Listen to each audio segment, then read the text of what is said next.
was born.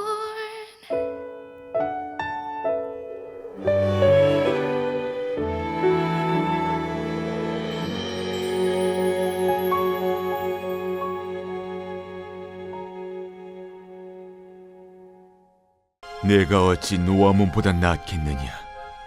그는 강들 사이에 있으므로 물이 둘렸으니 바다가 성루가 되었고 바다가 방어벽이 되었으며 구스와 애굽은 그의 힘이 강하여 끝이 없었고 붓과 루빔이 그를 돕는 자가 되었으나 그가 포로가 되어 사로잡혀갔고 그의 어린 아이들은 길 모퉁이에 메어침을 당하여 부서졌으며 그의 존귀한 자들은 제비 뽑혀 나뉘었고 그의 모든 권세자들은 사슬에 결박되었나니 너도 술에 취하여 숨으리라.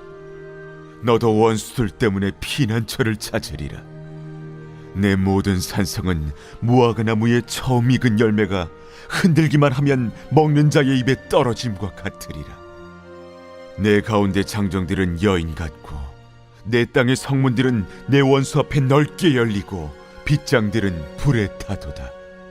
너는 물을 길어 에워싸일 것을 대비하며 너의 산성들을 견고하게 하며 진흙에 들어가서 흙을 밟아 벽돌 가마를 수리하라. 거기서 불이 너를 삼키며 칼이 너를 베기를 느치가 먹는 것 같이 하리라. 내가 느치같이 스스로 많게 할지어다. 내가 메뚜기같이 스스로 많게 할지어다.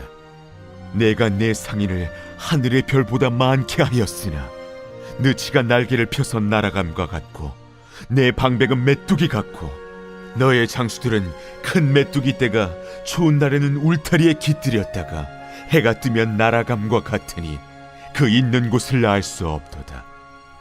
아수르 왕이여, 내 목자가 차고 내 귀족은 누워 쉬며 내 백성은 산들에 흩어지나 그들을 모을 사람이 없도다.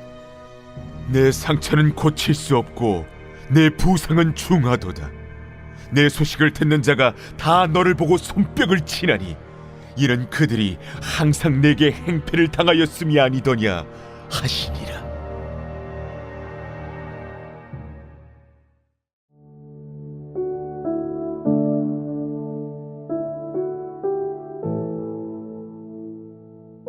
오늘 큐티 본문은 나훔의 마지막 부분입니다. 오늘로써 나훔은 끝이 나는데요. 주일 큐티 본문과 이어서 3장은 아수르의 끝을 기록하고 있습니다. 우리는 이미 주전 612년에 있었던 아수르의 멸망을 통해서 이 묵시가 성취되었다는 것을 알고 있지만 이 당시에 엄청난 전성기를 누리고 있던 아수르에게 멸망이란 상상도 할 수 없는 일이었을 것입니다. 그런데 오늘 본문 8절에서는 이 당시 강대국이었던 아수르보다 더 강력했던 나라를 언급하고 있습니다. 바로 노아몬이라 불렸던 애굽의 수도 테베입니다. 전성기를 누리던 아수르를 향해 내가 어찌 노아몬보다 낫겠냐는 물음은 테베가 그만큼 강대국이었다는 것을 말해줍니다. 8절을 보시면 테베가 강들 사이에 위치해 있었다는 것을 알 수 있는데요. 테베를 둘러싸고 있던 나일강은 곧 테베의 성루이자 방어벽이 되었습니다. 이처럼 테베는 전쟁으로부터 보호할 수 있는 전쟁에 유리한 지리적 조건을 갖추고 있었던 것입니다. 또한 주변에 강이 있었던 덕분에 테베의 백성들은 풍요로운 삶을 보장받을 수 있었습니다. 이어서 9절을 보시면 구스, 애굽, 붓, 루빔 이 4개의 국가들이 단순히 테베를 지원했다는 의미가 아니라 테베가 이 나라들을 동원할 능력이 있었다는 것을 의미합니다. 그만큼 강한 군사력과 절대 멸망하지 않을 것처럼 여겨지는 여러 조건들을 갖추고 있었던 것입니다. 그런데 놀랍게도 테베를 침공하여 무너뜨린 나라가 바로 아수르입니다. 그들은 10절에 언급된 것처럼 테베가 어떻게 무너졌는지, 그 끝이 얼마나 처참했는지 누구보다 잘 알고 있었을 것입니다. 이렇게 강력했던 테베도 하나님 앞에서 처참히 무너지는 결과를 맞이했습니다. 이를 통해 테베보다 나은 것이 없는 니느웨 또한 당시에는 무너질 기미가 보이지 않을 만큼 강한 나라일지라도 반드시 무너져 버릴 것을 강조하고 있습니다. 16절을 보시면 니느웨를 향해서 내 상인을 별보다 많게 하였다고 말할 만큼 니느웨에는 무수히 많은 상인들이 있었습니다. 여기서 말하는 상인들은 무역 상인들입니다. 이 당시에 아수르는 티그리스 강을 끼고 있었던 수도 니느웨를 중심으로 무역이 발달하였고 이를 통해 이루 말할 수 없을 정도의 큰 부를 누리고 있었던 것입니다. 그러나 그렇게 많은 상인들도 느치가 날개를 펴서 날아가는 것처럼 한순간에 모두 사라져버릴 것을 예고합니다. 그리고 심판의 때에는 비단 상인들뿐만 아니라 17절의 방백과 장수들, 즉 니느웨의 수비대와 관리들 또한 마찬가지로 메뚜기 떼가 날아가듯이 사라져 버릴 것입니다.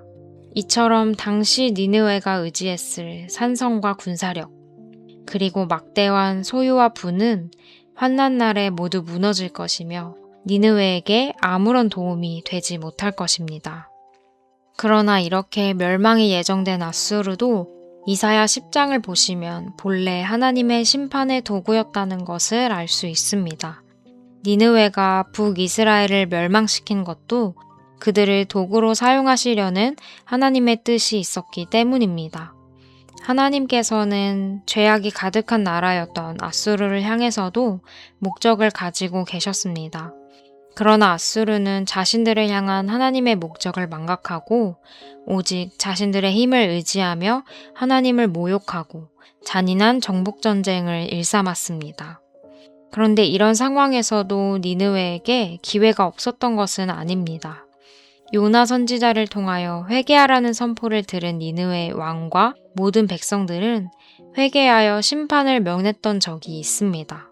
그러나 100여 년이 지난 지금 니느웨는 다시 교만과 포악함으로 물든 채 계속해서 하나님의 의도와 상관없이 살아갔습니다. 하나님은 이들에 대하여 오래 참으셨지만 결국 니느웨는 하나님을 대적하는 자리에서 멸망을 맞이하게 되었습니다.